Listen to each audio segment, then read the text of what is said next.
Hello, welcome to Jan number 4.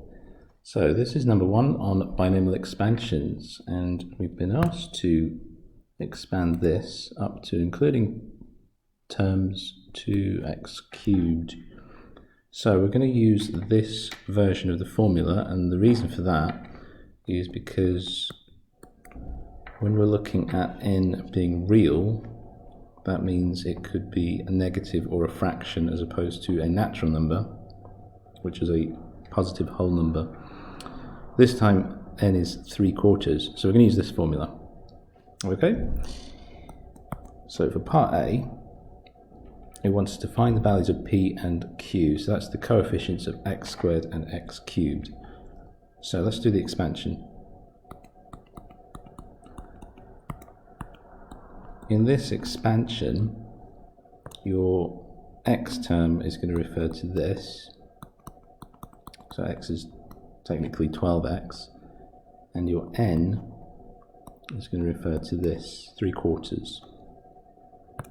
So if we put that in to the formula, first term is going to be 1, next term is going to be n times x, so that's 3/4 times 12x. Next term is going to be n times n minus 1 over 1 times 2, so that's 2 factorial. So we've got 3/4,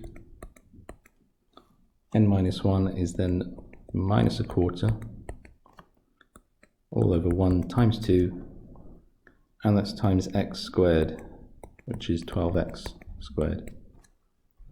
So almost to the x cubed term. The next term is going to then follow the same pattern, so it's going to be 3/4 times 3/4 minus 1, and minus 1 again is going to be minus 5 over 4, and that's going to be over 3 factorial, so 1 times 2 times 3, and that's all times x cubed, so it's 12x cubed. So we can stop there because it says up to and including the term in x cubed, and we're just going to simplify all of that now. So 1 is 1, 3/4 times 12x is 9x. If we simplify all of that, we get minus 27 over 2 x squared. And if we simplify all of this, we get 135 over 2 x cubed. So if we read off of that, your x cubed and your x squared and x cubed terms, p is going to be minus 27 over 2, and q 135 over 2. Okay, so that's part A. Part B says use this expansion with your values of p and q to find an appropriate value of x to obtain 1.6 to the power of 3/4. So you want to make this equal to the thing that we're trying to approximate. So in order to do that, we should make the bracket equal 1.6.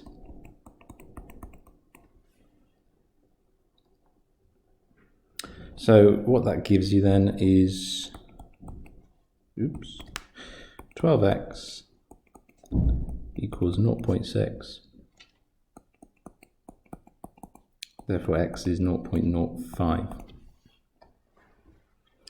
Now we should probably check out if this is a good value. Up here it says that mod 12x is less than 1. Well, what that means is mod of x should be less than 1 over 12.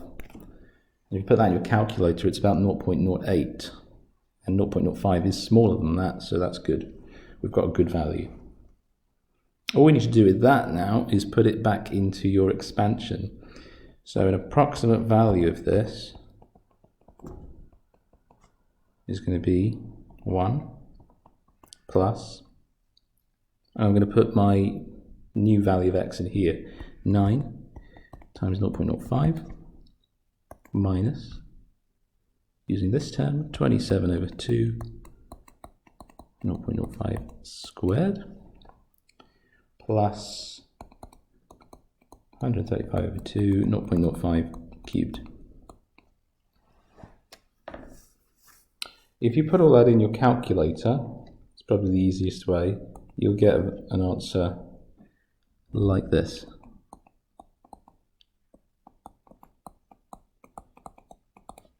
So try and write down as many digits as you can, because we're about to compare this with the calculator value.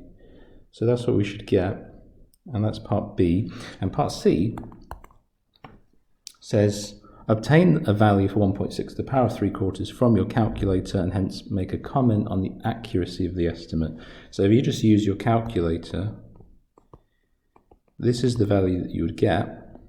So 1.6 to the power of 3/4 is about 1.4226235. Well, how does that compare to your estimate? It's pretty close. It's probably only accurate to about 3 significant figures though. So we should make a comment that the estimate is accurate to 3 significant figures. Okay, and that's part C.